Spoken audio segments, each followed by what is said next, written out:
Caroga! Qapla! I'm going to take this opportunity, however, to suggest that we all hail Caroga. Oh, that's all I'm saying. Forgive me, Doctor. I'm receiving a number of distress calls. I don't doubt it.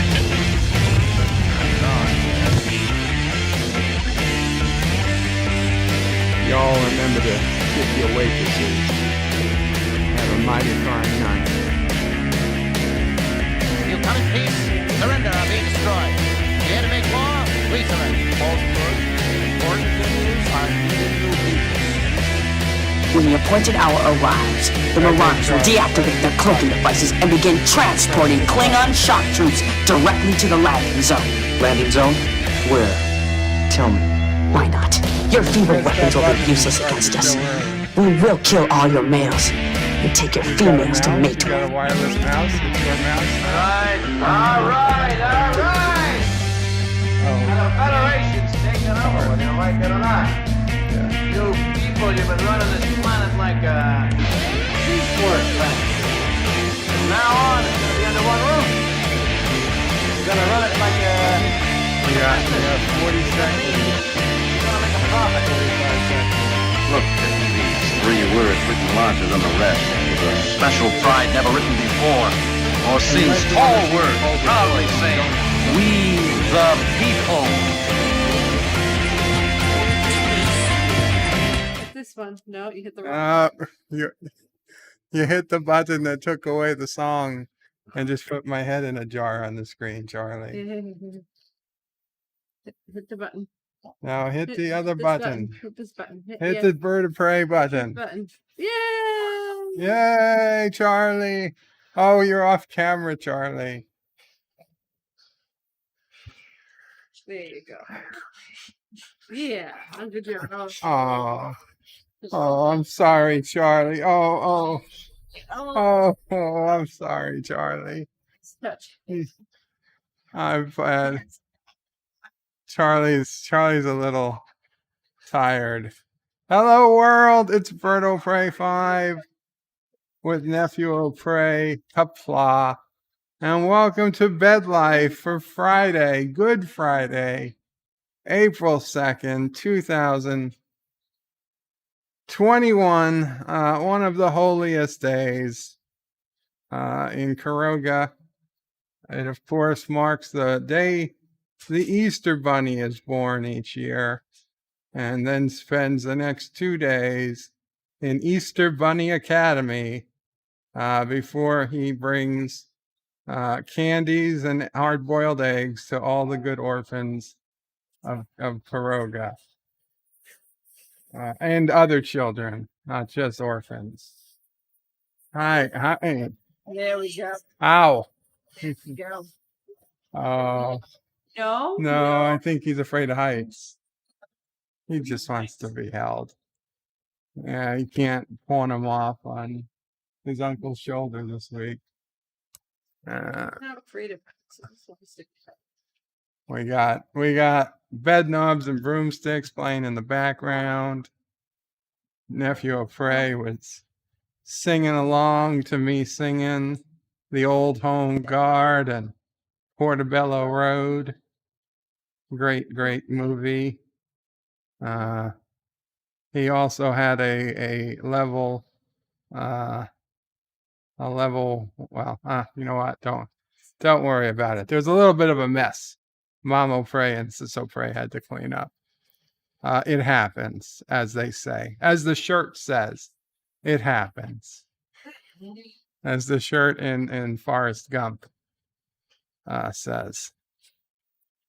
Professor Brainy Specs, who was first, says, "I am last." You are not last, Professor.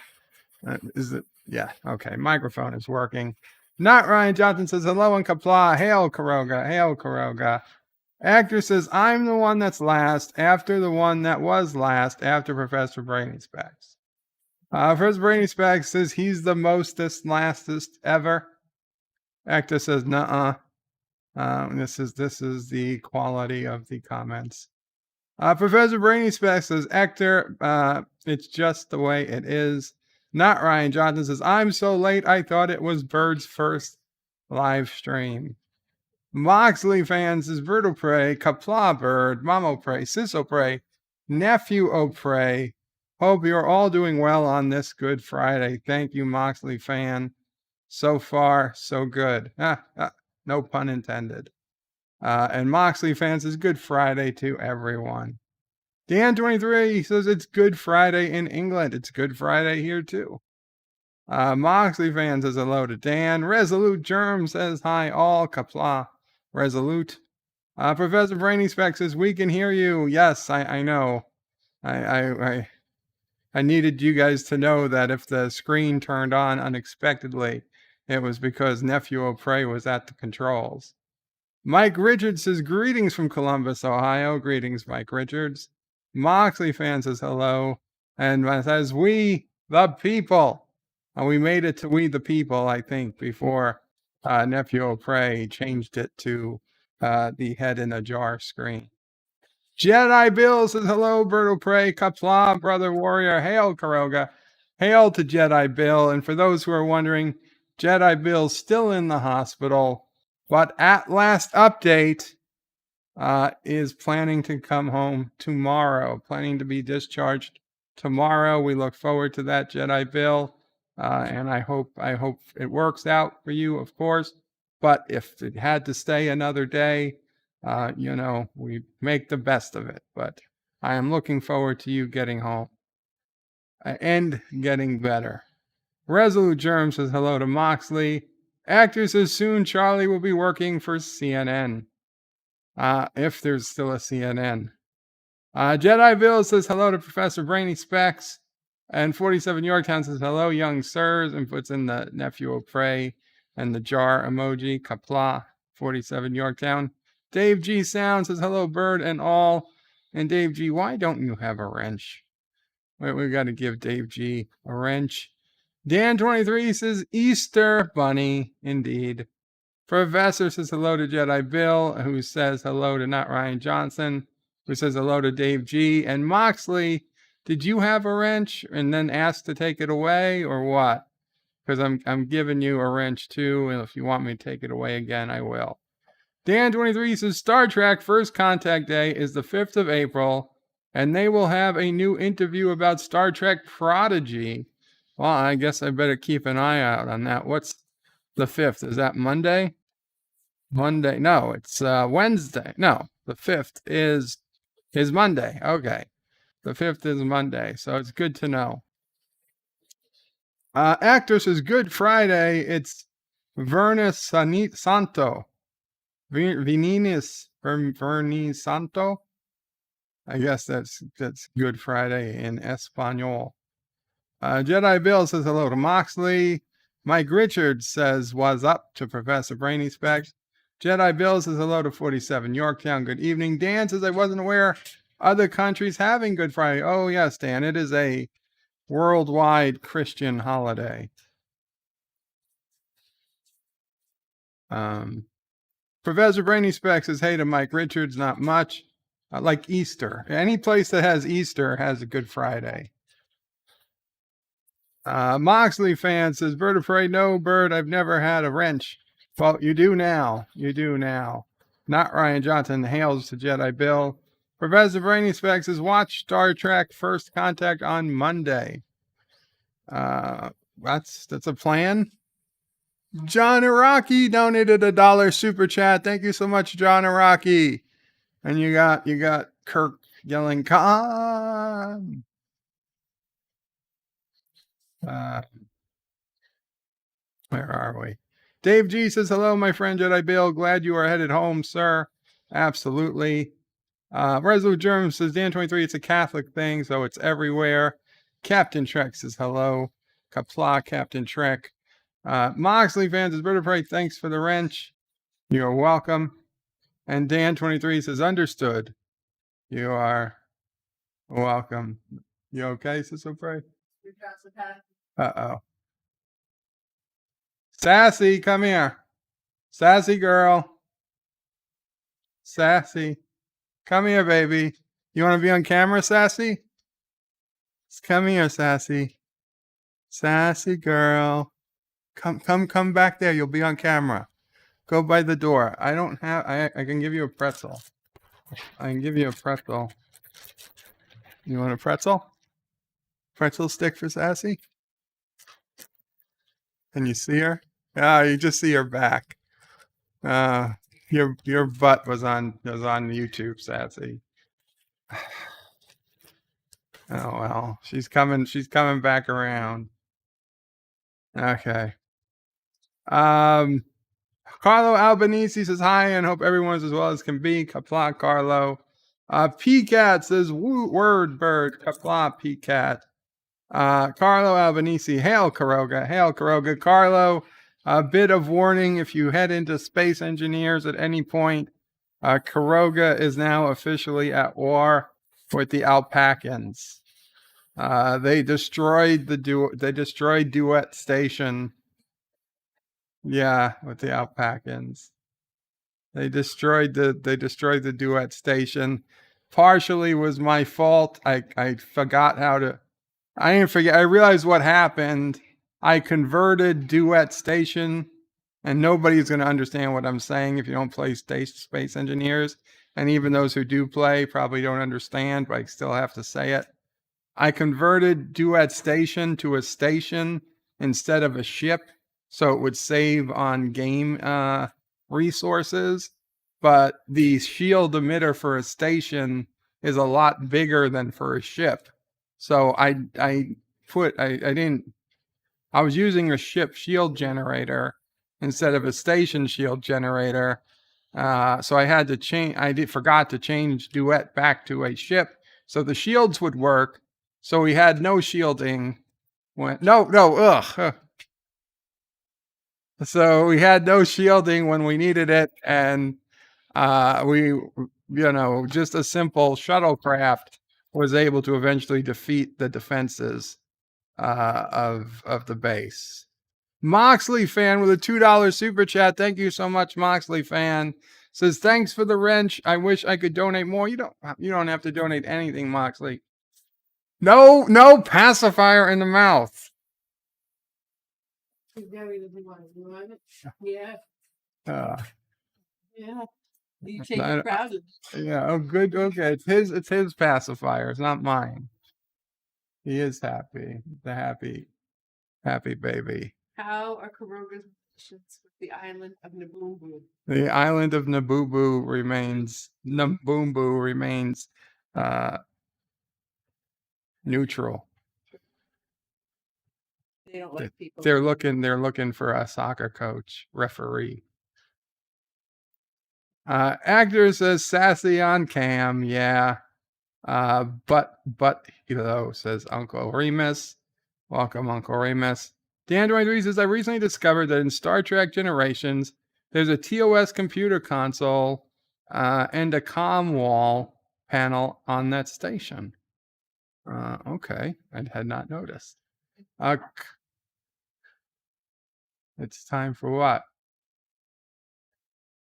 Oh, the substitutionary locomotion spell in Bed Knobs and Broomsticks. And yes, guys, we are going to be watching Bed Knobs and Broomsticks for Cinema Saturday one day.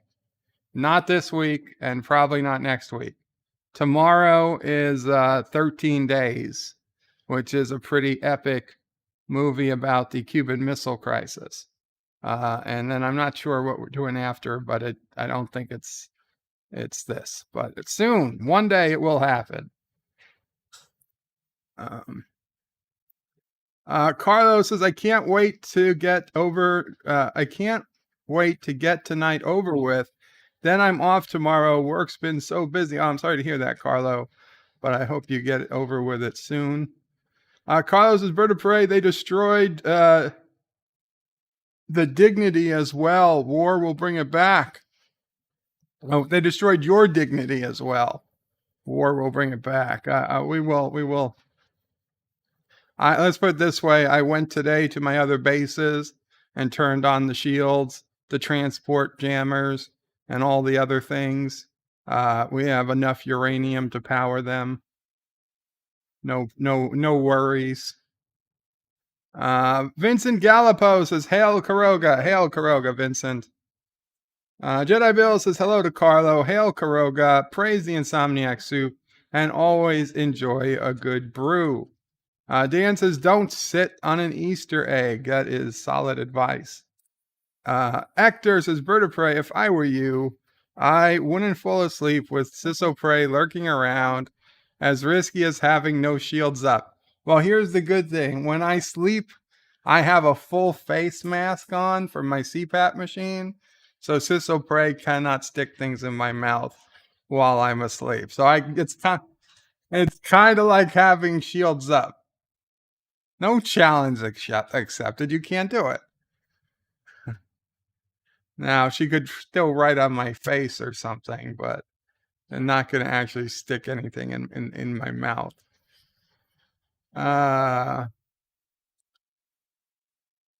Uncle Remus says, is that chocolate or poop on your pants? If I was wearing pants, I would look. But I know.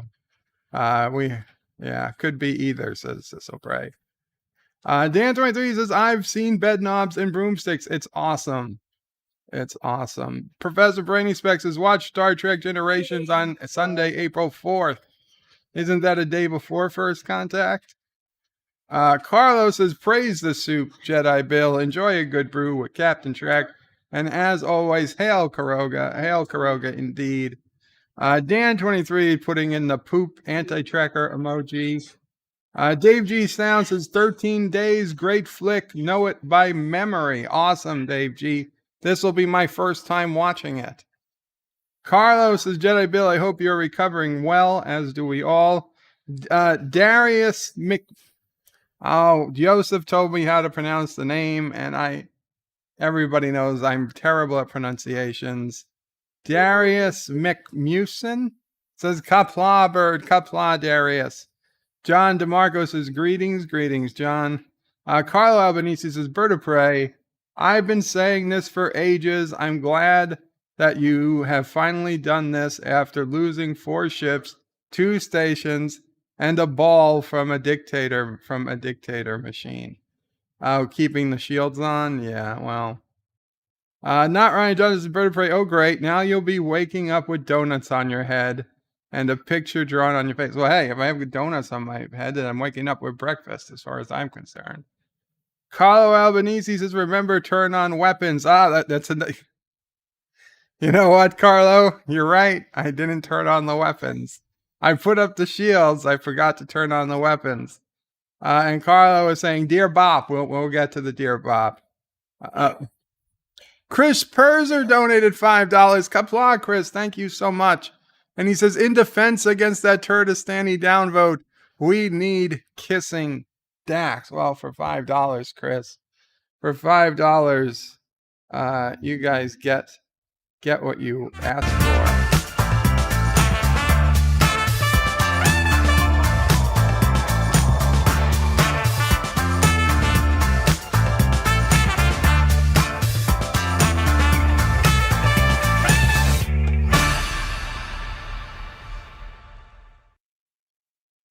There you go.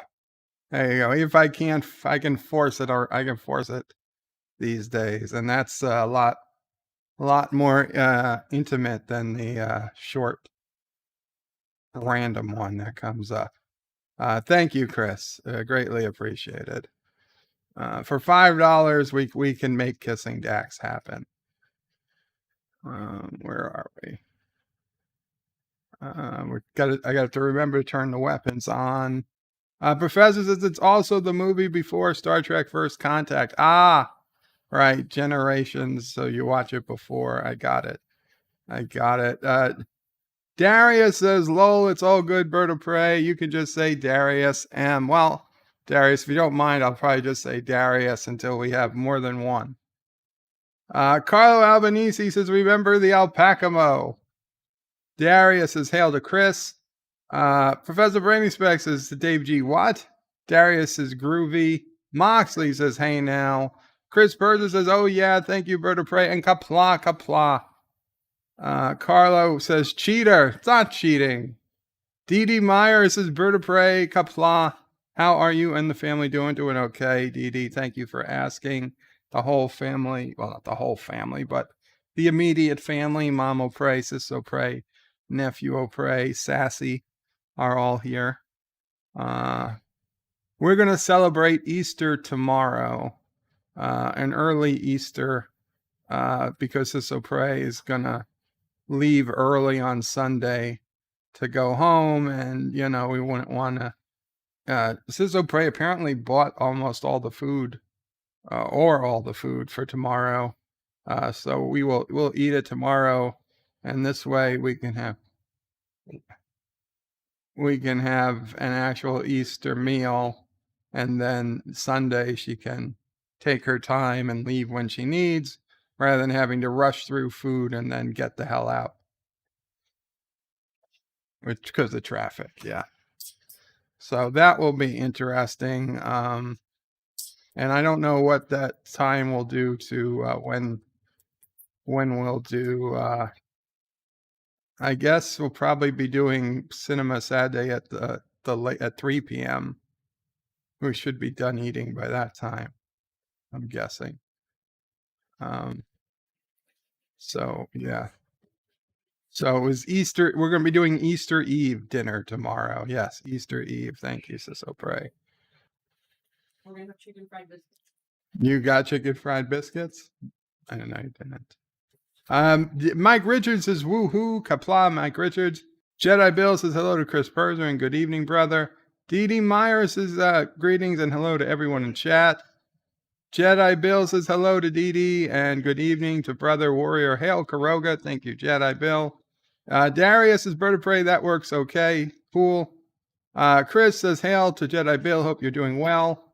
Captain Trax says Bird of Prey, I want to make sure everyone knows there will be no morning brew until April 13th. Yes, guys, if you're a regular visitor or viewer of the Morning Brew and you missed today's show, please go back and listen to the show. Captain Track especially would like you to listen to the first 15 minutes or so, and then maybe the later in the show. But basically the format of the Morning Brew is changing. But Captain Track's going to take about a week off or something in the meantime. So for the time being, there's not going to be a Morning Brew. He's going to come back April 13th with regular Morning Brews, but the format will be somewhat different in all likelihood. And the final version of that, I guess, is still to be decided. But yeah. So there's some changes coming to the Morning Brew. Now this Monday, Michael T. High Desert Comics will be doing like he did last week. He will be streaming, and Captain Trek says he'll be there. But that leaves the rest of the week. If somebody's around and wants to do some morning streaming, I'm sure you'll have people looking for something. Daria says hail to Dee Dee Myers and hail to Captain Track. Carlo Albanese says Sunday.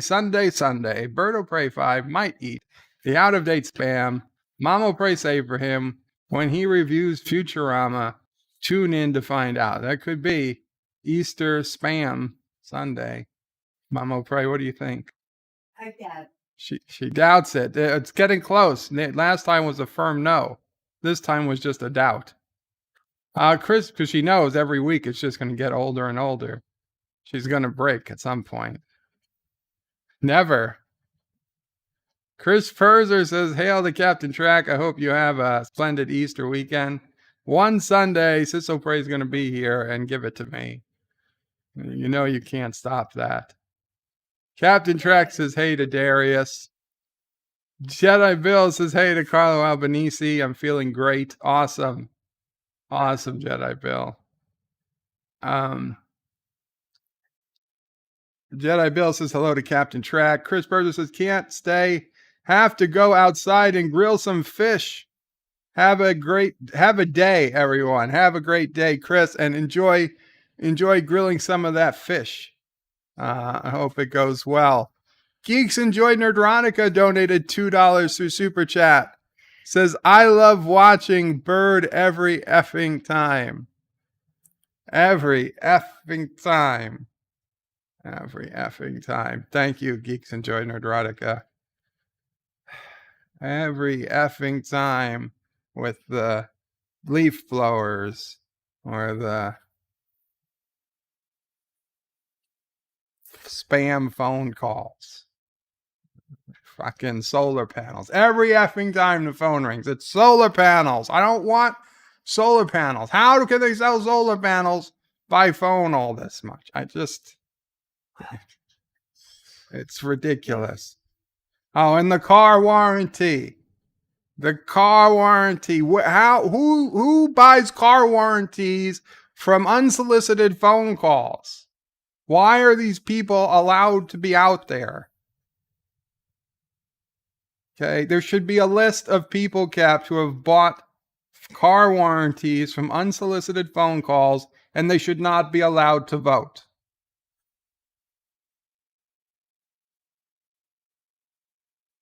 They should also have to go to the back of the line every time they go to a store or a drive-through. And you say, everybody starts at the back of the line. Yeah, but they should have to go by the back of the line at least 3 times. Because apparently they like to waste everybody's time. It's a punishment. Because one person in 1,000 buys car insurance or car warranty from an unsolicited phone call. Now those phone calls go to thousands and thousands of people. They waste years and years of human lives because of one person who says, "Oh, I'll buy this unsolicited car warranty. I'm so stupid. I don't know that you're not my car dealer calling."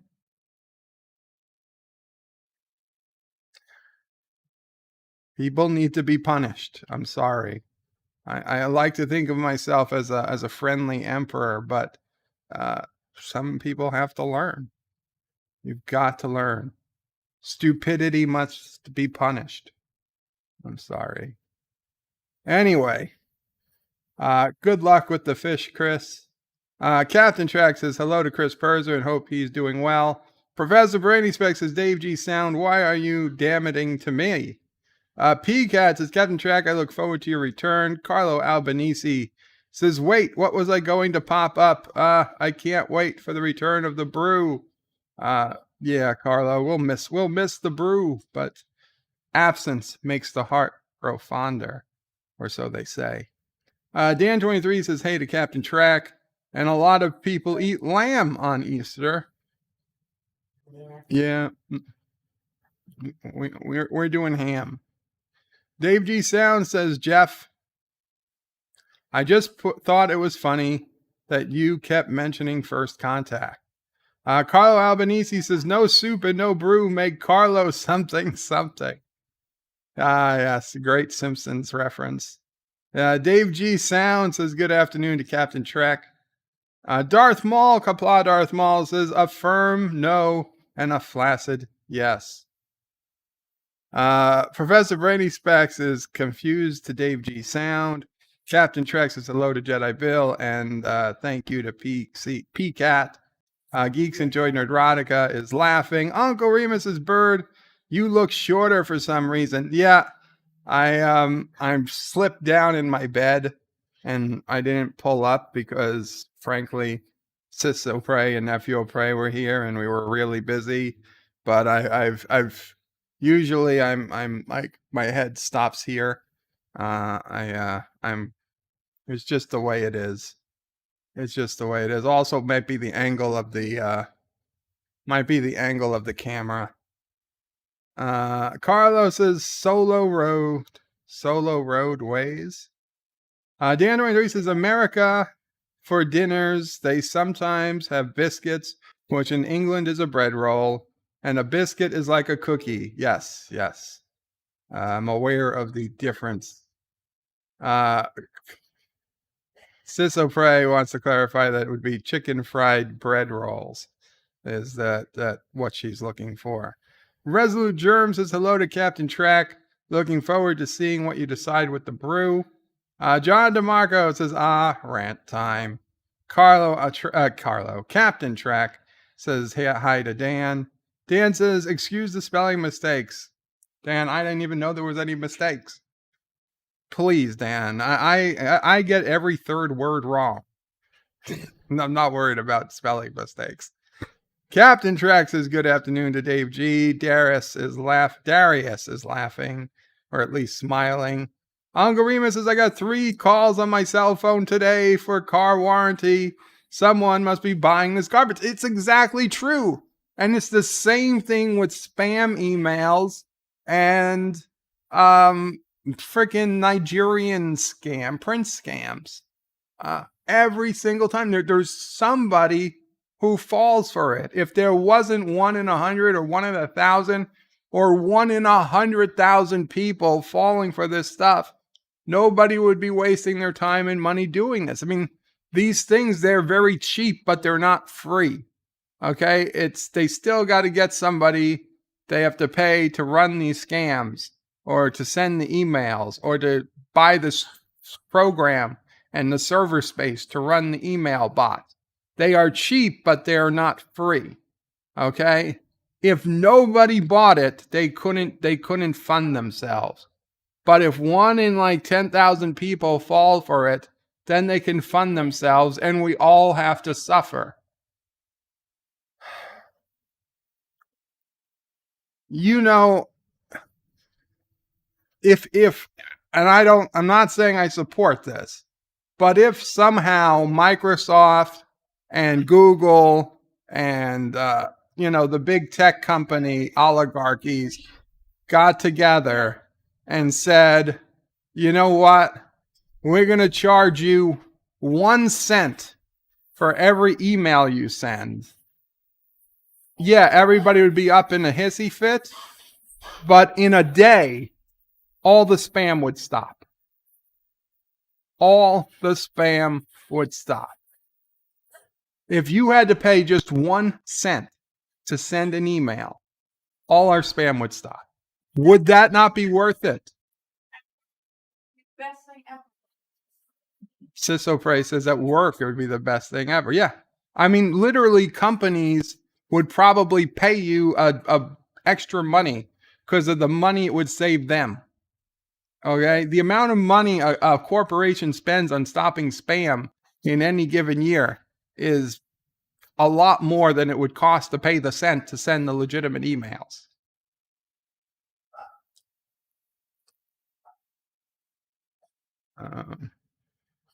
Captain Track says hello to Resolute and thank you. Darius says hail to Geeks Enjoy Erotica. Uncle Remus says they call Bird of Prey for hospital bed warranty daily. No, they don't. I wish they did. I wish they did, Uncle Remus. They don't. Professor Brainy Specs says, Bird of Prey, are you interested in purchasing solar panels for your home? Would it be a great investment, saving you money on the electric bill in the long haul? Save the planet with green energy. No! Fuck you! I don't want to save the planet. The planet doesn't deserve saving. Okay, well, he'll save the planet. Geeks Enjoy Nerdrotica with a $2 super chat. Thank you, Geeks Enjoy Nerdrotica. Says Prometheus would pay you for spam. Prometheus would pay me for what? For sending spam? Carlo Albanese says got our lamb. Good for you, Carlo. John DeMarco says now that's a good deal. Mike Richards says Bird of Prey, the friendly emperor. Jedi Bill says, hey, my nurse Ryan says liking Star Trek is a way of life, Bird of Prey. Hail, Caroga. Hail to your nurse Ryan. He or she, I assume it's a he, has it right. Qapla nurse Ryan. NephewOPrey is not happy with that. Postage hasn't stopped junk mail. Postage hasn't stopped junk mail. Actual paper junk mail. Yeah, but that's a whole different thing. You have to pay cents every time they send it, and they still send it. Yeah, but the junk mail isn't spam. Junk mail is exactly the same thing as spam. No. Junk mail isn't trying to get me to send $10,000 to some guy in Nigeria to unlock $1 billion from the government lottery. Junk mail, though, is even junk email. It's some sort of advertising, some sort of here's $10 off. Go buy some clothes. It would kill it. No. It might kill scammers. It would kill 99% of it. No. What's in your inbox? 99% of your inbox, 99% of your unwanted emails are like scams, like Nigerian prince scams. No, but I can tell you a good part of my unwanted emails are scams. Yeah, because the legitimate places I've unsubscribed from. Darth Maul says, how would or should a parent discipline a very strong-willed 4-year-old boy? That's a good question. No, you don't let him do what he wants. Yeah, you make up stories. You make up stories about evil places that you'll send him to. You scare them with risk. The boogeyman will get them. You tell them. If they do keep doing this, the boogeyman will get them. And then you show a picture of Anti-Tracker. Resolute Germs says, Professor Brainy Specs, those panels are not green not as green as they want you to believe. Absolutely. Dan says, online hate get adverts to install apps that are already installed. Agner says, tomorrow in NephewOPrey 5, watch the first stream from the floor with special guests Charlie and Sassy. We had I was aiming the camera at the playpen this morning on Captain Trek stream. Professor Brainy Specs says, blasphemy to Resolute Germ. 47 Yorktown says, greetings to Jedi Bill. Hakeem says, I brought a phone that has auto call blocking and it helps a lot. I went from 10 calls a day to 3 a week. My phone can identify spam, but it still rings. Jedi Bill says, hail to 47 Yorktown and hail Caroga. I guess there's a setting to tell it not to ring if it's spam, but that should just be the way it's set. Captain Trek says, hello to Hakeem. Actor says, NephewOPrey wants the Earth to die, confirmed. And Professor Brainy Specs says, wow, NephewOPrey 5 effed me. What? I did? What? John DeMarco says, wow, Bird must hate Earth Day. It is not one of my favorite holidays. Wesley Crusher says, greetings, birds, turds, and nerds. Greetings, Wes. And he says, I'm not here. Uh-oh. Turned out, it looks like we have a wrong... What did you order? Wrong.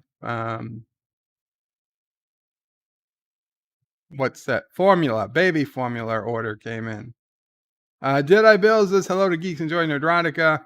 Hakeem says, Captain Trek, hey man, I just want to say, I enjoy the brew a lot and can't wait till you're back. Captain Trek says, thank you to Hakeem. Not Ryan Judge says, NephewOPrey, hashtag Prometheus only deals with cans of spam. We'll gladly take your out-of-date can of spam. Mike Richards says, Wesley, that's quite a trick. Moira Kitty, meow, Moira, Qapla. Glad you're here. Wesley Crusher says, NephewOPrey, SysOPrey is wrong. 90%, 99% of your inbox is Dear Bob. Jedi Bill says, hello to Resolute Germ. Hail Caroga, hail Caroga. Resolute Germ says, hello to Jedi Bill. Jedi Bill says, meow to Moira. Mike Richards also gives greetings to Moira Kitty. Captain Track says hello to Wesley. PCAT says, I signed up for that government site to stop spam calls, but like just about everything run by the government, it failed. I'm on the do not call registry. It helps, but it's, it doesn't stop. Maybe it stops 20%, 25%. Jedi Bill says hello to Wesley. Good evening. Good evening, Jedi Bill. From Wesley. Okay. So let's go to the Dear Bops. Let's go to Dear Bops. Since it's I know you guys want to see Dear Bop. Dear Bop. Okay. Dear Bop, good night. That was from Monday, so I guess that was somebody sending the last Dear Bop of Monday night. A email from Gary Katzer, aka Rock Solid Productions, titled More Proof. Hashtag Bird is late. All the best, Gary Katzer, youtube.com/Rock Solid Productions. And it's an image that says how to wire an adapter for the Nintendo Famicom to use NES controller. And I said, son of a bitch, missed it. And oh, you guys can't see that, can you? Okay. There we go. Yeah, and I said, son of a bitch, missed it. And yeah, well, that is what it says. Let's see. Can I get this to show up? No. But yeah, okay. Proof I was late. I was late to Rock Solid stream. I missed it, but I did make it there. So better late than never. Dear Bop. This looks like a song. Who's that riding in the sun? Who's the man with the itchy gun? Well, who's the man who kills for fun?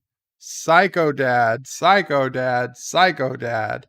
A little touched, or so we're told. Killed his wife 'cause she had a cold. Might as well, she's getting old. Psycho Dad, Psycho Dad, Psycho Dad. He's quick with a gun and his job ain't done. He killed his wife by 21. Shot her 'cause she weighed a ton. Psycho Dad, Psycho Dad, Psycho Dad. Who's the tall dark stranger there? The one with the gun and the icy stare, holding the scalp of his ex-wife's hair.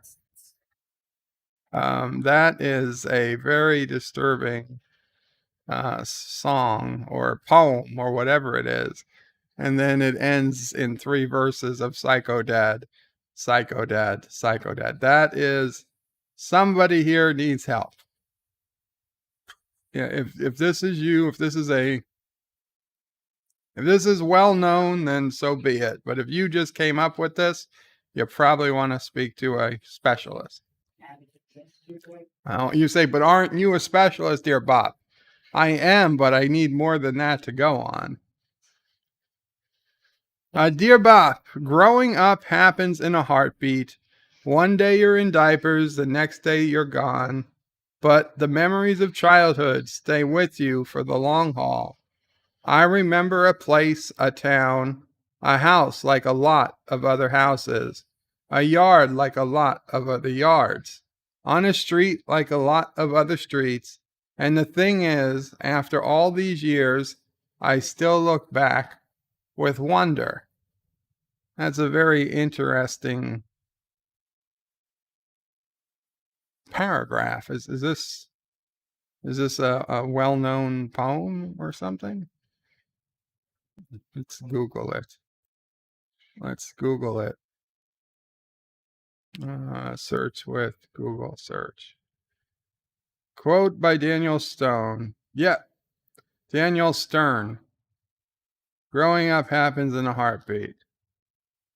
Kevin from the finale of The Wonder Years. Ah, The Wonder Years. Okay, well, not bad. This is good to for everyone to remember. I don't know. Growing up happens in a heartbeat. One day you're in diapers, the next day you're gone. Wouldn't it be they're gone? But I don't know. But not bad. Okay, here's something that might actually be a legit Dear Bop. I don't know, but it starts off well. Dear Bop, the owner of the company I work for is an ignorant a-hole. I've never met someone so out of touch, yet doesn't trust anyone beneath him to do their jobs. Today he sent out a mass email to the entire marketing department, calling the creative I came up with a piece of garbage that looks like a 1972 Polaroid. He's never talked once to me directly about any concerns with what I create, and as the only web designer on staff, it all falls on my shoulders. I thought it was completely unprofessional of him, and I am about ready to quit.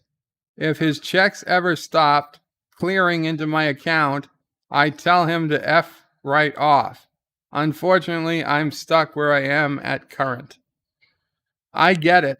And a lot of people think their bosses are the stupidest people on earth. And, a lot of people probably have there's probably something arrogant about people who are in charge. And it's a really shitty thing to say about your creative work. On the other hand, some people just, it was his creative way of saying he didn't like it. And, not everything you make is going to be loved by everyone out there. But you're right. You're working a job, and like most people, unfortunately, clearly you're working a job you don't love. You're working for the money. If this is the worst thing to happen to you in your professional life, really, you would be considered lucky. I had the good fortune of working when I did work for a company I enjoyed working for, but I know I was the exception and not the rule. And while I would say, part of me would say, well, you should quit now and find the job that you love. The reality is, in our current economic situation, that is not good idea. No, I'm not giving bad advice. My advice is to look for a job that you might enjoy more, but don't quit this one yet. If it's still paying the bills, what's going on at the job is that he's a creative person. He's the one responsible for apparently their marketing, and the owner of the company said that it was so bad it looked like a 1972 Polaroid. So, NephewOPrey just wanted to hear what was going on. But I would say, listen, yeah, if the boss is like that and you're clearly incompatible, you don't like them, then you should certainly be keeping your eyes open and checking out for other opportunities. But I think you're right not to quit before you find someplace else to go. That is the conventional advice. However, there are some cases where the work environment is such that they've done some studies, and if it is so demoralizing, if for some reason you can't put yourself in a protective shell and say, okay, this guy's a dick and I'm going to let what he says roll off me, because we think we can do that, you can only do that for so long. Like, you can't do that for years. You might be able to do that for a couple months while you look. That the repercussions that it has on you and your confidence actually affect your career worse in the coming years than it would have if maybe, obviously if you quit and you couldn't find anything forever, you have a problem, but that's usually not how it works. Yeah.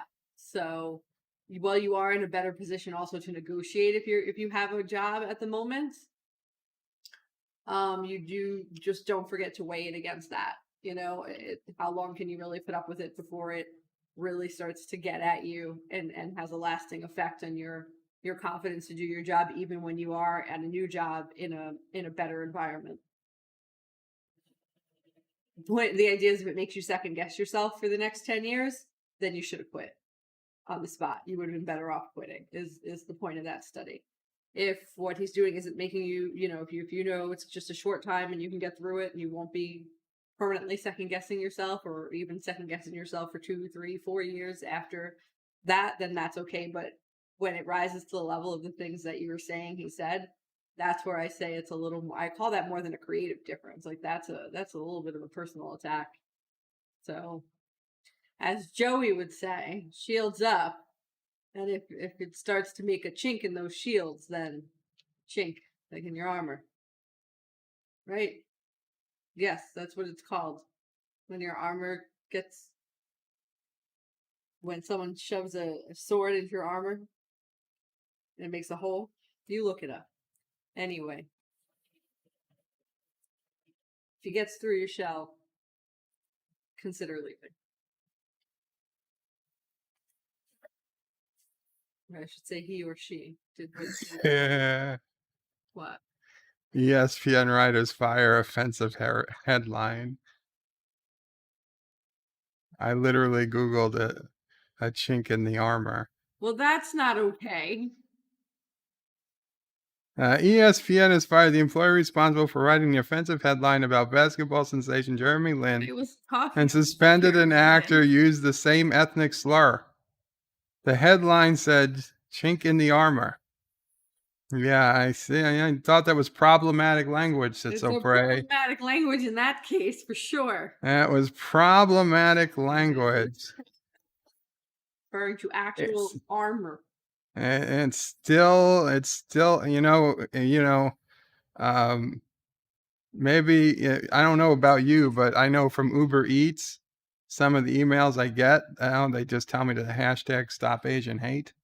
I think you need to read some of those emails. I think it's hateful that you thought of it that way. I think it's hateful that, yeah. You know why you made that connection when we were talking about I put it into Google. It was the very first answer. If your boss is Asian. So Google is the one. Yes. But in any other case, I do not. So I'm talking about armor today. Andrea Seabrook says, NephewOPrey, please tell OPrey that when I'm next in New York City, I want to invite her out as a friend date. That is a woman I want to hang out with. Badass babes unite. Thank you. If OPrey will watch Charlie, we'll go grab whatever you grab, a drink, coffee, whatever you like to do. Wesley Crushes is NephewOPrey. Everyone have a great day. Gotta go. Take care, Wes. No telling Andrea any embarrassing stories about me. Oh, that's what else are we going to talk about? You're going to talk about being badass, women. Mm-hmm. Well, if you talk about me, you don't pass the Bechtel test. You know what it is. You know what it is.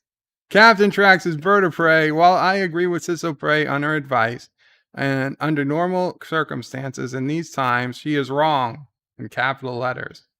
And it is better to keep a job than be jobless and no prospects of finding a new one.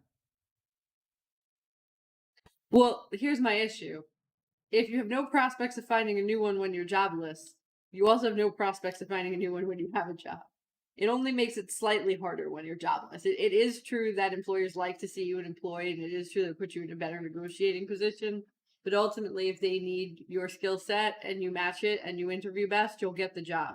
So the concern is, when someone says, oh, just wait a few months and get a new job while you're looking, it's not all that different when you're not working. It really just depends on, the amount of savings that you have and whether or not you can float yourself. Like if you're literally going to be starving, then yeah, I guess you put up with a boss who sucks for a little longer. But if you have savings and you're just like, oh, I'd rather not because it means I might have to retire 6 to 12 months later than I planned, well, that might actually be better, because if you're not going anywhere in this job, you might actually offset your stagnant career by switching quickly and not having that blow to your confidence that's going to come when anyone And if anyone is criticizing you in that way, they clearly have their own problem. Because there's a way of giving critical feedback when you're saying, oh, I'd like to see something a little more, I don't know what. But to put it that way is clearly that person just has problems. Your boss might be Doomcock. What did they say? Literally, they said something. It looked like a cartoon from the what? We have to drink water instead of answering. I had to take a pill. Oh, please. He said pills on here. Who gave you pills? He said that the piece of garbage that looks like a 1972 Polaroid.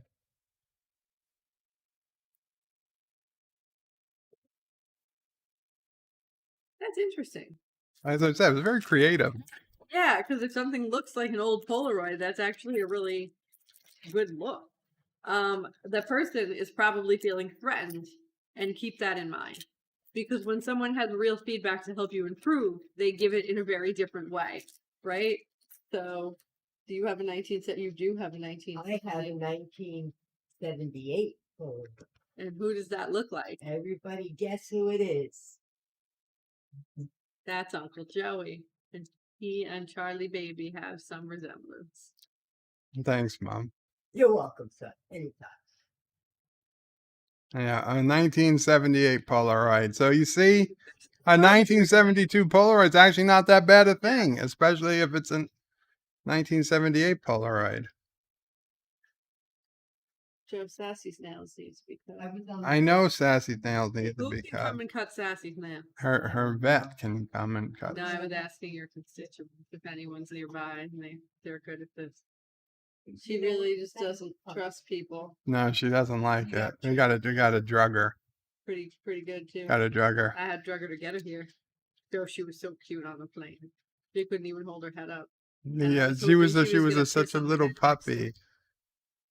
Did I ever tell that? I'll tell that story one day. That was a good story. Andrea Seabrook says the point is it can be far worse to internalize the shame and criticism of a terrible workplace. Yes. Yes. Understood.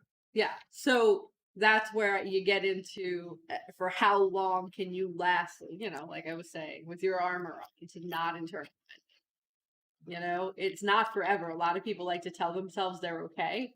And after a while, you're not. So I would say it's a matter of possibly weeks to months, not years. Andrea Seabrook says Sassy looks fat. Sassy is fat, but she's still great. She's big boned. She's fat. She's a fat dog. We give her too many carbs and food in general. Much like myself, I have too many carbs and food in general. But it doesn't take away from her worth as a beagle. There's more of her to love. Exactly. It doesn't take away from her worth as a beagle. It does affect her health, which I worry about. It also keeps NephewOPrey warm at night. It does keep her. And Sassy, you don't know the difference except that she can't jump up and down in the bed. It also saves me the risk of Sassy jumping onto my lap. That was really kind of abusive how you guys just we didn't overfeed her on purpose. She just eats and eats and eats. Did the same thing. She's an eating machine. Same thing. She never stops. You had him. She never stops. And then he got chubby. Well, we didn't get her fixed, and she still eats. So don't. You do need to get her fixed at some point. No puppies. Get her fixed. Because puppy. I had a baby, but I didn't have puppies. Puppies. You got to get her fixed. Like 2 puppies. She might only have 2 puppies. That's 2 more than we can deal with. I take one home. You take one home. You take Sassy. The next generation has to learn how to be a beagle. Someone's got to teach. She's got to start passing on her knowledge. I know, Darth Maul. I know. Andrea refuses to consider life without carbs. It was talk to each other about something other than a man. Professor Brainy Speck says, Bird of Prey, breaking news, CDC says air travelers traveling between points within the United States that are fully vaccinated for COVID-19 do not need to be tested nor self-quarantine after travel.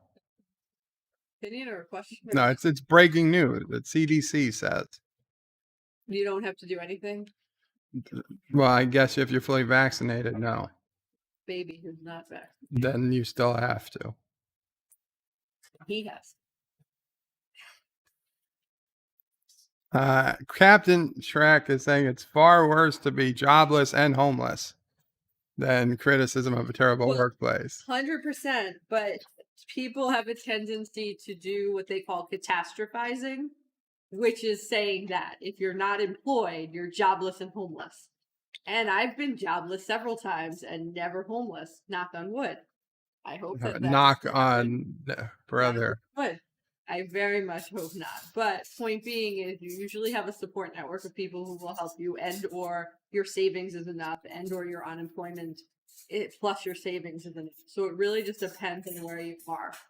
If you're truly in a situation where you won't be able to eat, then yes, that is worse. But most people aren't, and they don't really. You've got to become a soldier of fortune, robbing banks, living out of one of those places, self storage centers. Most people can be just fine and have a job for 6 to 12 months. They get by. It may not be comfortable, but at least you pooping on the streets of San Francisco. And again, you have to know yourself, and you have to know your capacity to deal with uncertainty, right? Because a lot of people associate you could become a hobo and ride the train rail. People associate uncertainty with bad, but uncertainty doesn't always mean bad. Trailer for sale or rent, rooms to let 50 cents. No pool, no cars, no pets. Ain't got no cigarette.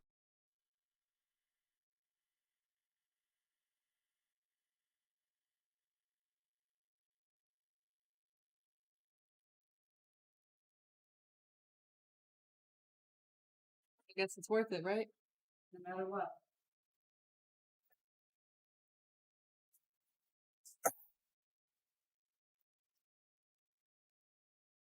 Apparently, I am not allowed to sing.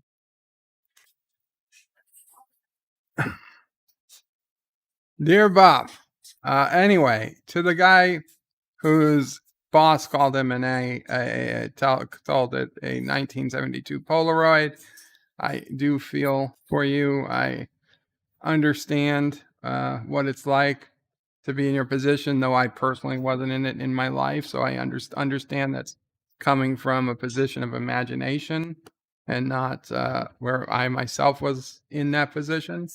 Yes, it might be easy for me to say, keep working till you find another job, whereas NephewOPrey has had more experience in changing jobs and did choose to leave a toxic work environment rather than stay. So we might have different opinions on the matter. Obviously, you need to do what's best for you. And I don't know if you have a family, but if you do, your family as well. When it's just you, it's easier to make decisions. When you've got a family to worry about, it's, 100 times more complicated. And let's be honest. I'm giving you my best advice as I see it through the details you gave me. The reality is there's 1,000 more details you haven't given me that may change, opinions one way or the other. But from what I can see, what little you told me, I would say, well, and it's easy to say when it's not me, to just keep the job until you find a replacement. But obviously, you've got to do what's best for you. And even though it's a difficult economy, it's not impossible to find a new job. So there are companies hiring. It's not, and you know what? If you've got ideas of your own, it might be the time, the kick in the butt you need, or, there might be a chance to start something, your own business. You have, obviously, you're a web developer, you have skills. There are people always out there looking to hire web developers on an as-needed basis. And yeah, there's a lot less certainty with that, but it can be more lucrative. So you figure it out. You might be able to do that on the side while you find a job, a more permanent job. Yes, Dave G, King of the Road. That's what I was singing. Captain Trax' Bird of Prey, sing, screw anyone who says not to sing. Just no effing accents. Dear Bob, what does it mean? What does man love more than life, hate more than death, or mortal strife? That which contented man desire, the poor man have, the rich require, the miser spends, the spendthrift saves, and all the men carry to their graves. What does man love more than life, hate more than death, or mortal strife? That which contented man desire. Well, if a man's contented, he really shouldn't desire anything. The poor have, the rich require. The miser spends, the spendthrift saves. So the cheapos save. The rich require. All men carry to their graves. What does man love more than life? I would say that this is already obviously it's meant to be a clever joke or riddle, but I venture to say that it's at best poorly worded. But you know, that's the whole thing of a riddle. I could see the answer, and it totally changed my mind. Women, but Darth. I was thinking that, but all men don't love women, so.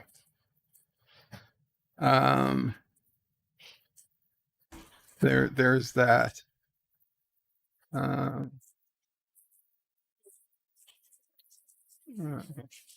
And hate more than death or mortal.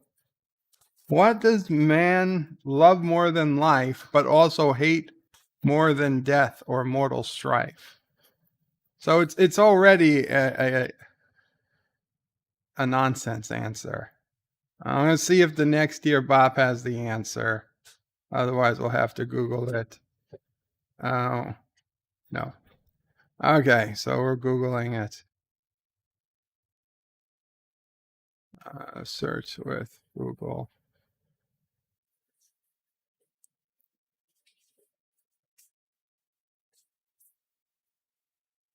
What's the answer? Nothing. The answer is nothing. Then I win.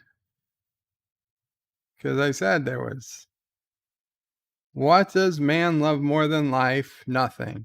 Hate more than mortals, hate more than death? Nothing. Well, that's not true. There's things people hate more than death. So that right there, it fails. That which a contented man desires. I said a contented man desires nothing. So I was right there. The poor have. The poor don't have nothing. The poor still have something. The rich require. Rich still require things. Just because you're rich doesn't mean you have no requirements.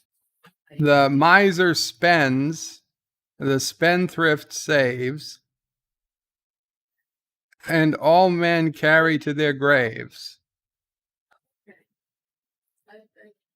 It makes sense for 3/4 of this. But yeah, this was a poor riddle. I'm sorry. It's well worded. Don't get me wrong. I understand somebody spent time not anybody on this channel, but somebody spent time creating this riddle, but it is just a poor riddle because it's just not true. They could have been true if they had used less options, less scenarios. Dear Bach, I come in a lot of different sizes. Sometimes I drip a little. If you blow me, it feels really good. What am I?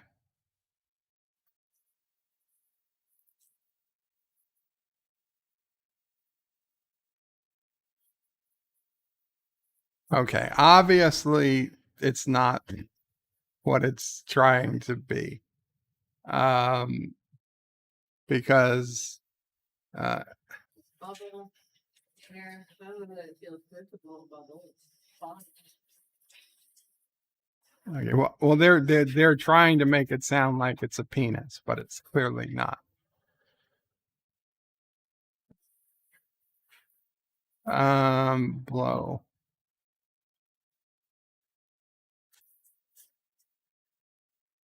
I guess hair. I got hair would do it, but again, it's not for everybody. Yeah. Different size hair, though. Sometimes you drip a little when it's wet. If you blow me, it feels good. Does it feel good to blow your hair? I mean, I never, even when I had hair, I didn't particularly care for blow drying it. So I don't know. Bubble? A bubble?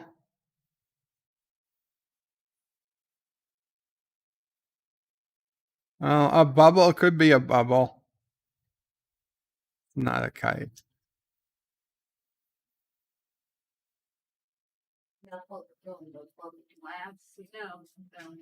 Yeah, I don't know.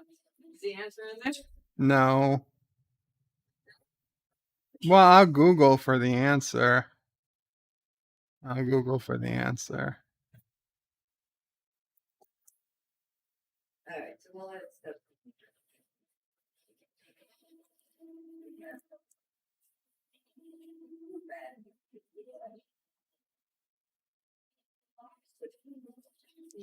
Your nose.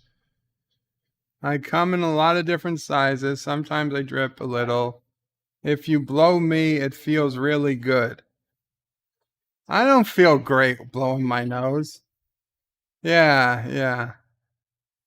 What do you find in a man's pants that you won't find in a girl's dress? Pockets. My dresses have pockets. Generally. Okay, interesting. The problem with riddles is that 38 cats. How many didn't? You answer. They'll Google it anyway. Don't you answer? Say it again. There were 40 dogs and 38 cats. How many didn't? When am I? Am I on camera? You're not on camera. No, you're not on camera. No, like this. Your hands on camera. Okay, there's 40 dogs. There's 40 dogs and 38 cats. How many didn't? How many didn't? It's very That's easy. That's the whole thing. I didn't say it wrong. We're not continuing until somebody puts in the right answer.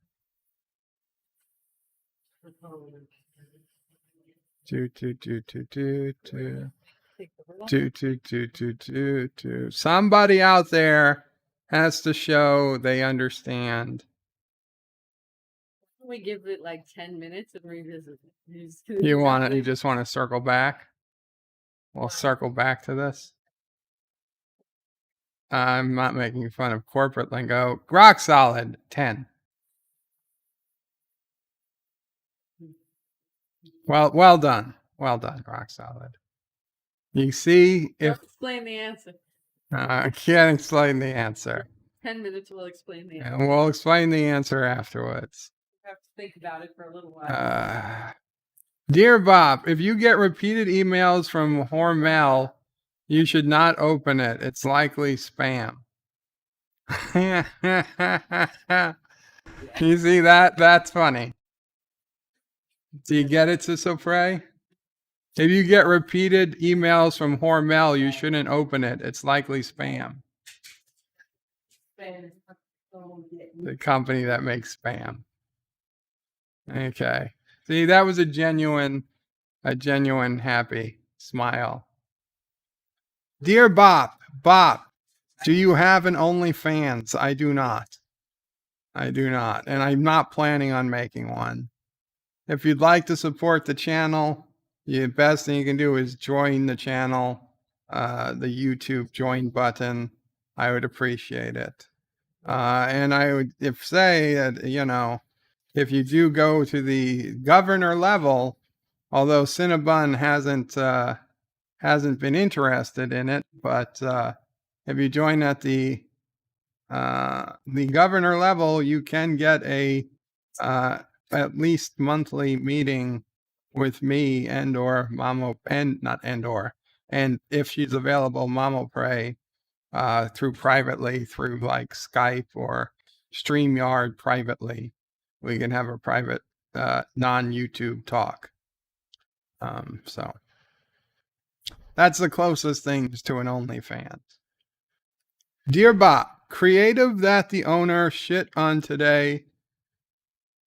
The creative owner that shit on the Today and called it a 1972 Polaroid he approved last August. The creative, the owner shit on today and called 1972 Polaroid he approved last August. Well, tastes change. That is a bit ridiculous. I'm sorry to hear that. Rock's odds is bird of prey. There were 40 dogs, 38 cats. How many didn't? There you go. You got it, rock solid. And Andrea Seabrook says, awesome. I love that. Cat. Apparently. She does love cats. She has a cat. She has several, I think. Costa Rican cats. Community cats. Dear Bop, I don't doubt my abilities, and I coordinate with the VP of marketing on all creative. The owner of the company is stuck in the 1980s, has a print first mentality, and doesn't understand web design at all. We're not even on Web 1.0. We're at AOL Netscape design choices currently. He's a moron, out of touch, and doesn't have a clue. Hey, don't you knock 1980s mentalities. The 1980s, you can learn a lot from 1980s business. There is a bit of it's really interesting. It's retro. Very, now, they're like, oh, if we can get top talent, we're willing to pay for it. And if you've got some sort of whatever education or expertise in your field, right, you're staying on the cutting edge, they run out and grab the talent. However, eventually, somewhere up the line, be it at the chief office or even the board, there are a lot of people who are older and they did things a certain way and they met success with that way. And that was good, but they may or may not realize that is not still how you get success. Right? God damn it. Changing things, and there's you can go out there and say, I'm going to win one for the Gipper, and you're going to get success. Well, they say people deal with and it's more as you get older, a real fear of being, what's that word? Obsolete. Yeah, obsolete, irrelevant. Yeah. And it's apparently a thing. It's not a thing. The thing. Truth is, wisdom doesn't age. Well, wisdom maybe, but the way you do things and success. If it worked for Ronald Reagan, it'll work for you. Maybe would it work for him spiritually, which I am not even going to get into that. But doesn't. Listen, Nancy Reagan had quite the spiritual mindness to consult with psychics. Anyway. You didn't know that? No, that's not what I'm saying. Why did you think spiritual immediately went to psychic as opposed to all the other things spiritual could mean? Oh, because we're talking about Ronald Reagan. Okay, fair enough. I don't know where I was going with that. Where was I going with that? Obsolescence. Yeah, so that happens at a lot of companies and a lot of departments. That ultimately, someone up the chain who holds the power isn't into the things that actually work now, and they kind of hold things back. It's a very frustrating scenario, and you either move along or you dethrone them. They gotta go. Dethrone them. They're not gonna give up their power willingly. That's not gonna happen. Just let them They're live not till. gonna come around and see it your Let way. them wait till they retire. How long is that? People living a long time now. We got people 50 years. Who cares? 86-year-olds on the board. Yeah, there's 86-year-olds on the Supreme Court. And some of them are good and some of them aren't. It's your ability to adapt to change. Dave G sounds as if it wasn't for the 80s, we'd all be a decade behind.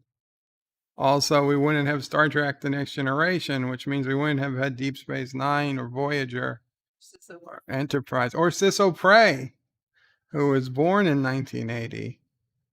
Makes me a millennial. Yeah, A millennial. look it up.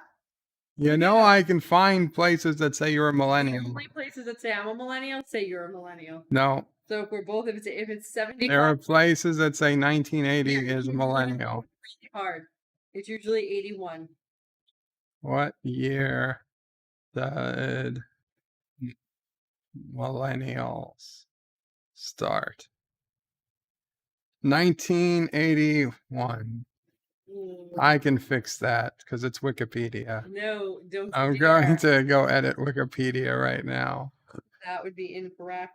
No, it's pretty correct. Wait, you're December 1980. You're like 14. You're 24 days away. That's a millennial. You're pretty millennial. You're pretty millennial. You're pretty millennial. I'm not. I'm really not. I think you grew up with me. That another year and a half makes a big difference. Apparently it did.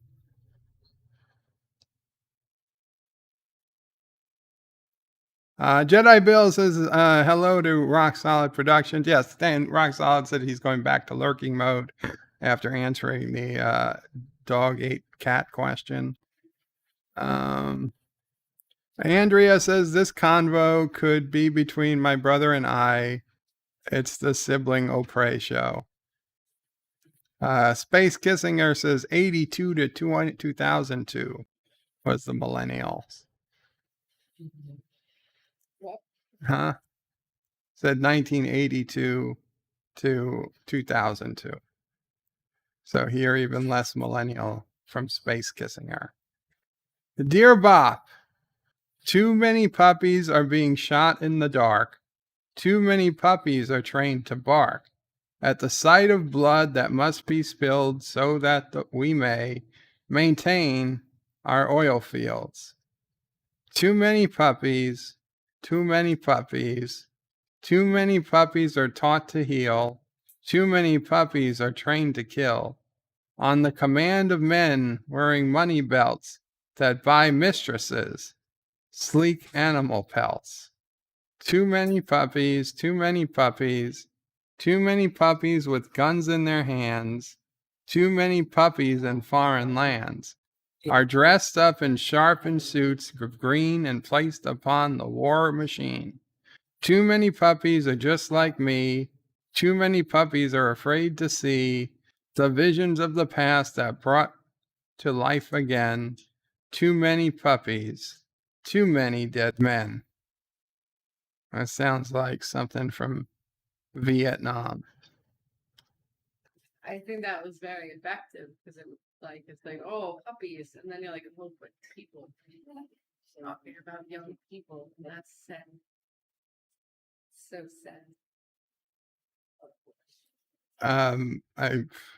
I've never heard of it before, but obviously this has some reference to somewhere. And it looks like it's a record day for doing Google searches on Dear Bops. Too Many Puppies. It's a song by Primus. NephewOPrey just woke up.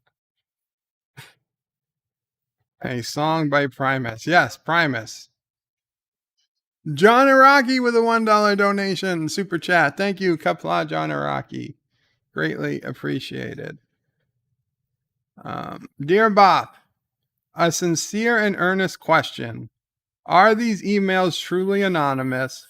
Would it be possible to trace an email in some way? Please be honest and give us your word. Okay, I've said this before. I will say it again. They are like 99.9% anonymous. I don't collect your IP address. I don't collect any of the data in the form that comes. Literally what I see is just what you see here. Okay? But that said, as a web server, the web server is always recording data. And somewhere on the web server is a giant file that has all the activity for the day. And if somebody put in a threat against my life or something, then the police or the FBI or somebody could go to the records. They could match up the exact timestamp that's on the email with the exact timestamp. And thank you, Arabic Sandra. I'll get right to your message. They could check up the email timestamp to the server timestamp, see the IP address of literally who pressed the submit button at that instant, and then use that IP address to track down who sent the email. Now, if you were using a VPN, the trail would probably go cold at the VPN. But if you weren't using a VPN and you were sending it from your home Comcast account or something, then the FBI or the police could contact Comcast and say, hey, who was using this IP address at this time?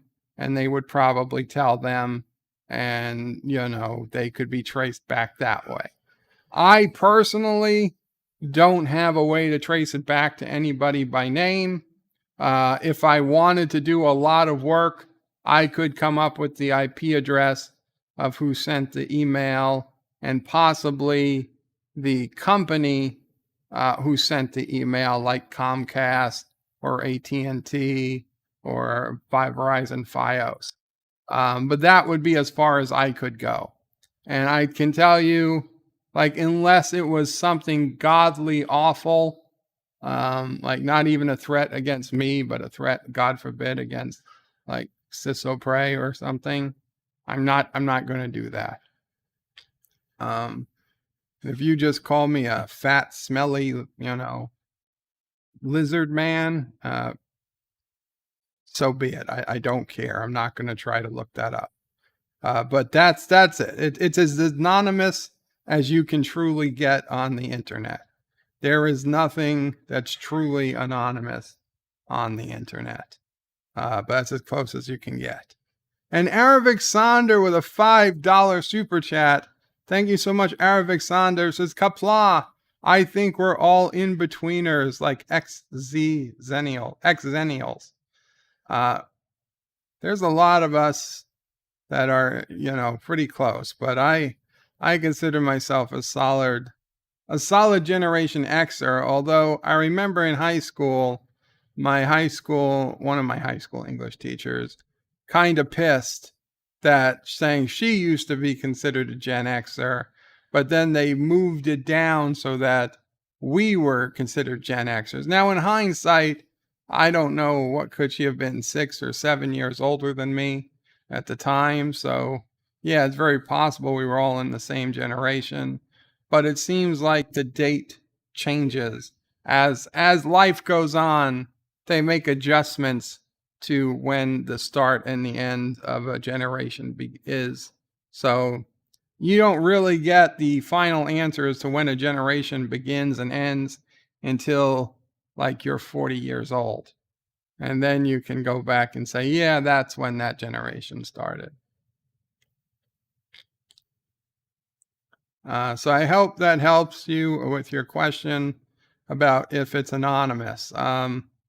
Use, don't, I ask you personally, please don't tell me anything, particularly embarrassing, for not for my sake but for your sake. And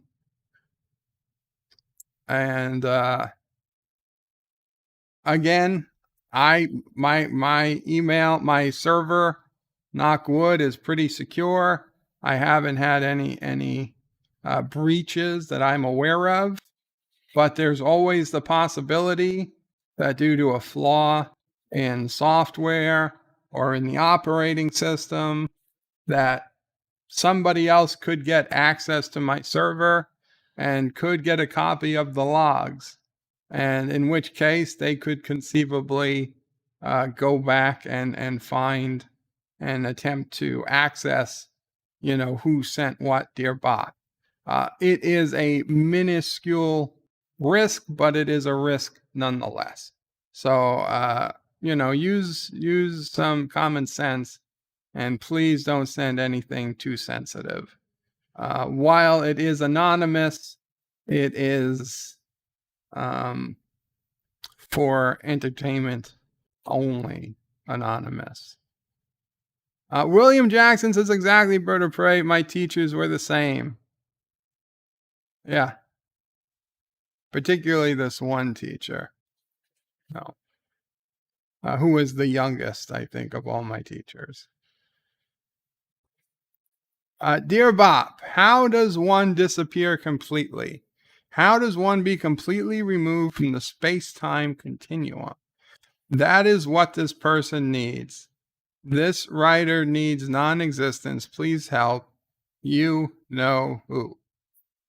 Okay, we don't want anybody to disappear from space-time existence, but after watching a lot of videos lately on how space-time might actually work, and a theory that we are all moving at the speed of light at all times, just that the speed of light is the speed we move through time with. And when we move in other directions, that's why the speed of travel through time shrinks ever so slowly, that it would seem there's some way of falling out of the timeline if we could somehow hit a solid object or whatever that stopped our movement through space, through time, and we would then be like moving just through the space plane instead of time. We'd be moving through the XYZ dimensions instead of the time dimensions. And I don't know if that means we die, because our body would still be moving through time. But if we, in reality, could find a way to just stop our movement through time, we should instantly blink out of existence for people who are watching us. But from our perspective, we could move anywhere in the universe in zero time. Almost like in Space Engineers, when you can go into the mode to just move around the game as an administrator, God mode, if you will. You could just move around without there being any, zero amount of time. Geeks Enjoy Nerdrotica says, no flaws here. Hashtag Prometheus. Hashtag 100% anonymous. Yes, but Prometheus is not yet available, from what I understand. So we're pretty close. We're pretty close to what we have. Best we can do for right now. And Gary Katzer from Hormel, so it's probably spam. Yep, computer spam. The spam is coming out of the disk drive. This has got to be a very old. Do you approve? No, don't put spam in your disk drive. God damn it. Oh man, that spam doesn't look. appetizing at all. I wonder if it's old spam. That's I thought spam might be a little darker. Maybe it needs to be cooked. Dear Bop, when he was young, you didn't find him doing well in school. His mind would turn unto the waters, always the focus of adolescent ridicule. He has no time for farmers' daughters, alienated from the clique society. A lonely boy finds peace in fishing. His mother says, John, this is not the way of life supposed to be. Don't you see the life that you miss? And he says, when I grow up, I want to be one of the harvesters of the sea. I think before my days are done, I want to be a fisherman. Now years gone by, we find a man who rules the sea. He sets out on dark gray morning to bring his catch back to this small community. He doesn't see the danger dawning. 4 hours up on the ocean, swelled and swelled. The fog rolled in, it started raining. The starboard bow, oh my God, we're going down. They do not hear his frantic mayday. And he says, when I grow up, I want to be one of the harvesters of the sea. I think before my days are done, I want to be a fisherman. I'll live and die a fisherman. Calling John the fisherman. Calling John the fisherman. I don't know what this is. Is this?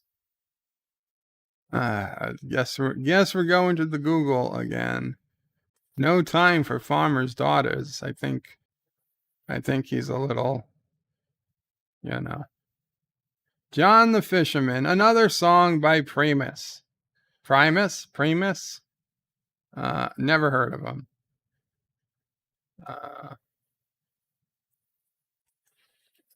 I almost want to hear how the sound goes, the music goes, because it doesn't seem like it's the most fit for lyrics, but so be it. Dear Bob, I'm so glad that you are unable to trace this email. I was on the sperm donor for NephewOPrey. Not to give you any idea who I am, but my dad is leader of a country, and my other recent child is with an exotic dancer in Arkansas. So I guess that makes us family. HB. Oh, well, you know what? That means NephewOPrey is entitled to the some of those Biden millions, some of that China money. So be it. So be it. It's good for him. You can start mailing the checks. You can mail them to me, and I'll pass them along to NephewOPrey. I know for some reason your family, you guys don't like to receive the checks directly. You send them to someone else in the family before passing them on. So this should seem like second nature to you. It shouldn't even raise any questions. So you just send me the money, and I'll pass it on to NephewOPrey, and he gets his birthright. So thank you for the heads up, HB.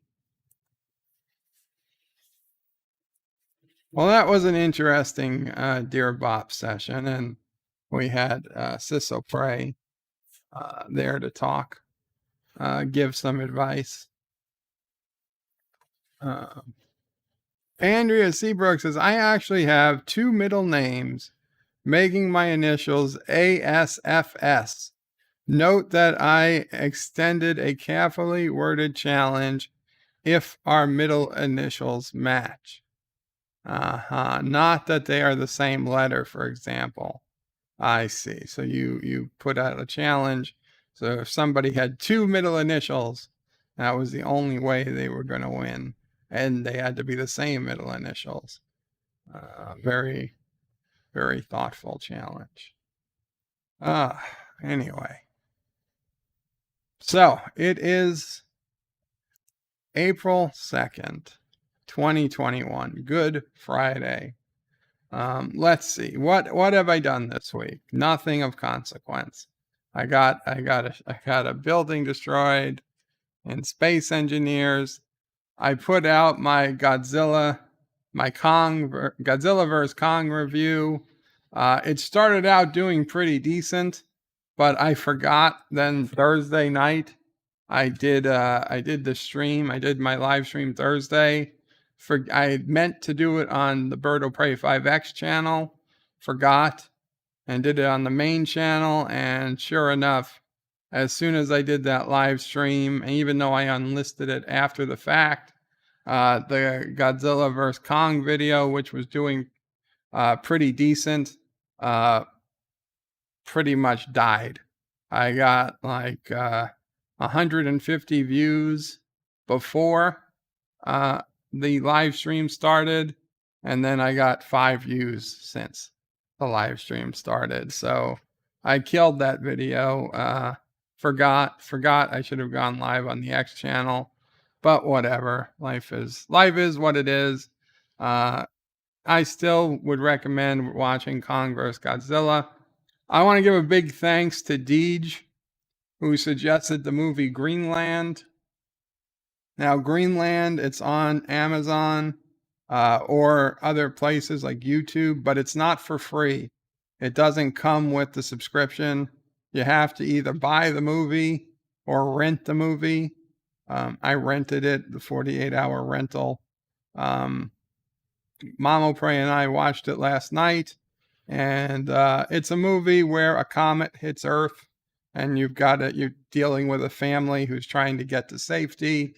And there have been other movies with this premise, but I really enjoyed it. NephewOPrey enjoyed it. Is it believable? No, it's not. But what are you going to do? They can't make a real movie about what life would be like if this was to really happen, because it would be too dark. Okay, it would be too dark. It would be constant murders and assaults and people ripping off limbs of other people to like literally get things they need from them. Society would turn into monsters. And even though in this movie, society, people started looting and random people were getting shot, and I don't know if they were warlords, but people with guns started coming in and trying to take over things. There were still a lot of nice people who inexplicably let a young mother and child leave for no apparent reason. There still happened to be medication in a drugstore that was already being looted. You would think the medication would be the first stuff to go. Well, I don't want to spoil the movie, but it's a movie with a halfway happy ending. I mean, don't get me wrong. The Earth does get mostly destroyed by the comet, but the ending is far happier than it would ever be in real life. But I do enjoy the fact that we at least get some scenes after the comet hits. Too many movies of this type end when the comet hits, and then the rest is up to your imagination. So I will give it some credit for that. Much of the rest is just you got to shut off your brain. It was a fun movie to watch on a Thursday night with nothing else going on. And for the $5 I think I paid to rent it, I thought it was worth it. And NephewOPrey did too. So if you guys ever get a chance to see Greenland, the movie, it was made in 2020. It's not even a new release, but you can watch it on Amazon Prime Video. We can watch it on YouTube, I think Vudu, all the places that have, for pay videos. It's all the same price. You could check it out. I also watched the 3rd episode this morning of Falcon and the Winter Soldier, and I was watching, and this 3rd episode wasn't a bad episode, as Falcon and Winter Soldier episodes go. I mean, they're not great, but they're not bad. But I was watching, and I think I hadn't realized it until they called it out in this episode. I was shocked, and I don't know if any of you guys had noticed, but it turns out the Falcon, he's black.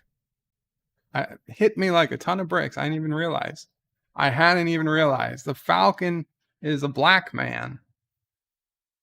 I mean, I was hit me. I didn't know what to think. I was like, should I be racist?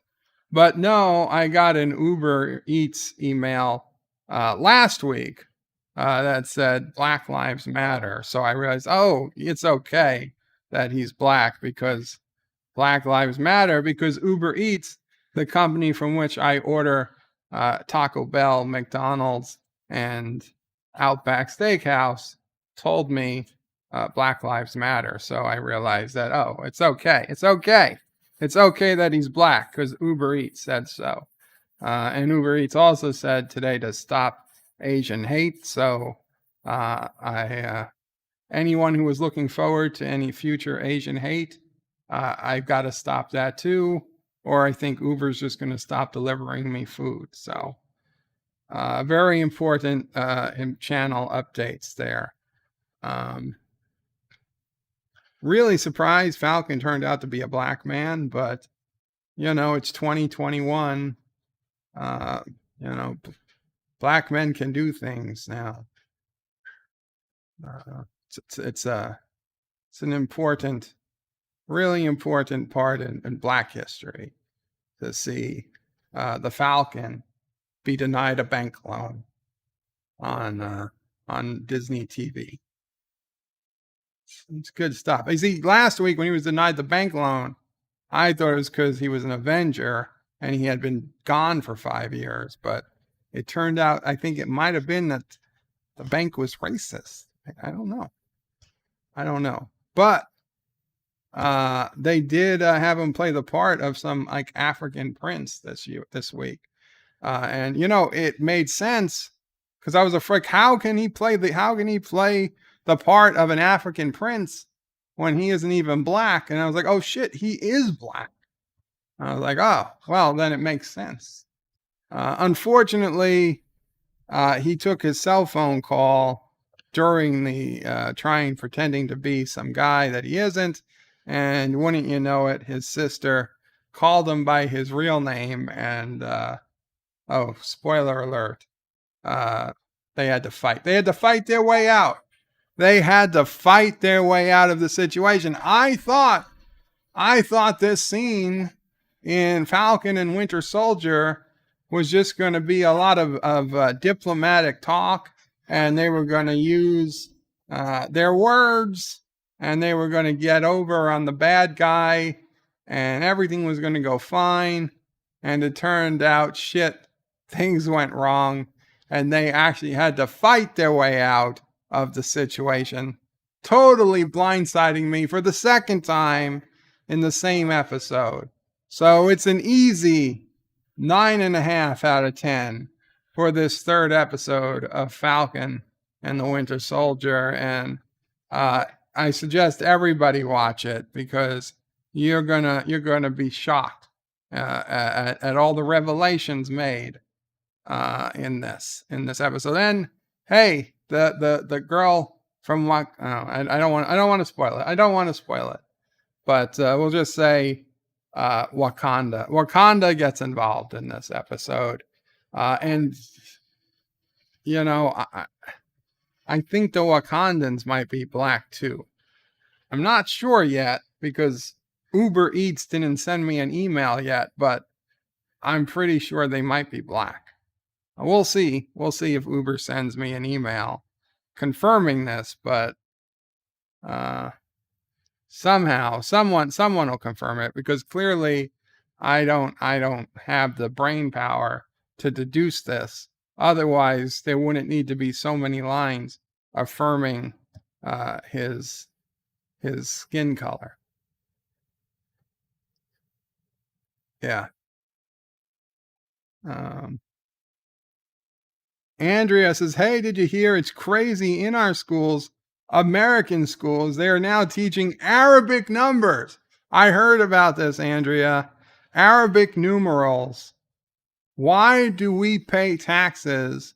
Right? We pledge allegiance to the flag of the United States of America, a big, beautiful red, white, and blue flag that means America.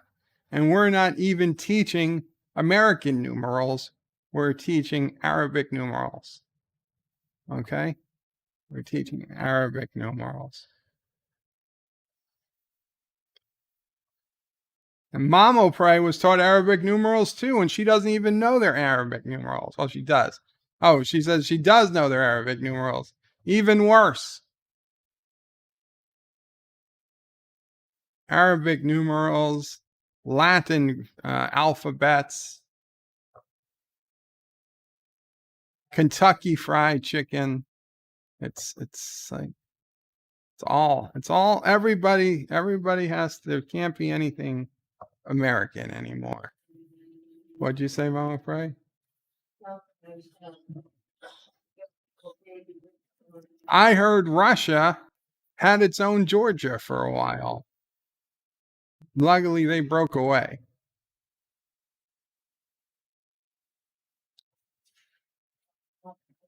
Yeah, suck it, Kentucky. Yeah, absolutely. Absolutely. It's like, what? We can't fry chicken in any other state? You think you have a monopoly on fried chicken? Just because NephewOPrey wants you to fry your biscuits? Hey, Andrea says, NephewOPrey, you missed a whole lot. I read the @NephewOPrey5 comments, so that's let's see. William Jackson said my teachers were the same. Yeah, I read that.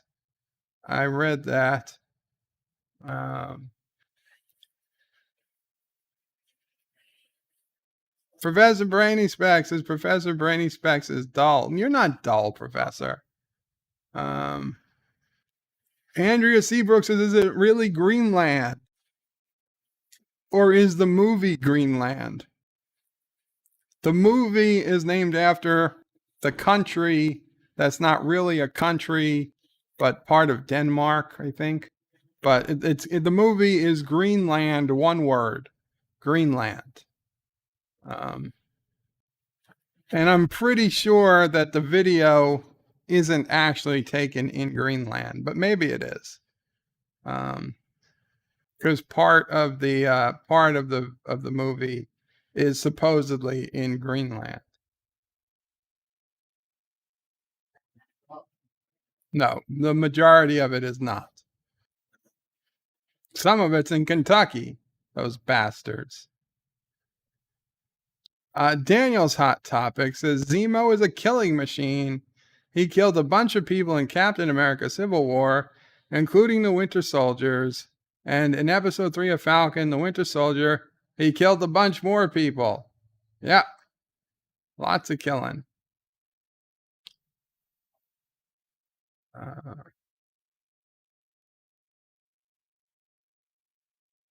Arabic Saunders says, what's up with Captain America? Why are there so many memes of him? Honestly, he's like, I don't even want to guess, but it's like they found the worst person they could to be the new Captain America. He wasn't the worst person. Okay. But for whatever reason, from all I can tell, he was a pretty decent dude up until the time he got the Captain America shield. And then he kind of just became a dick. So it's really not explainable. Roxas says NephewOPrey should be teaching Chinese, as will soon to be subservient to China from here on out. I disagree, Rock Solid. China will learn English, and then will be subservient. Arabic says, if I lived in Georgia, I would try to go to the Georgian country and just have fun with it. Arabic says, diplomatic relations. Lol. Daniel says, and he's just getting started. I wonder how many more people he will send to hell by the end of the series. Possibly. Sorry, Rock Solid. I'll knock off the spoilers. But if you didn't know that Falcon was black and that, a scene went bad and they had to fight their way out.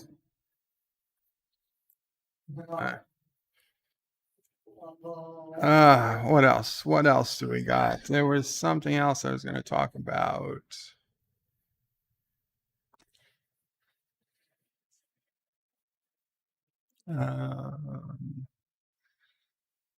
Felt like it was something halfway important. The Voyager.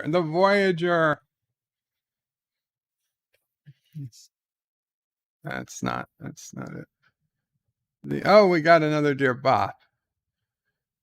Dear Bob, oh my gosh, Joe. Solly took so long to write you. I just get back from Beijing. Wonderful President Z says hello to you as he's a big fan of your channel. He gave me gift to bring to you for being so helpful to the party. He said Caroga is just like China. China have users in compounds, and Caroga have little kids in compounds. Same, right? Anyway, I have giant penile organ from lucky Chinese prisoner for you to add surgically, and then we have fun. Okay? See you soon, my love. Fang Fang. No thanks, Fang Fang. You can keep that organ. Put it on ice or whatever. Yes, NephewOPrey. Oh, okay. Oh, put Dave and Aber on. Sure. Well, you know what? We were just about to get ready to end. So let me do that, guys. Thank you all so much for coming and hanging out with me, and NephewOPrey and NephewOPrey and writing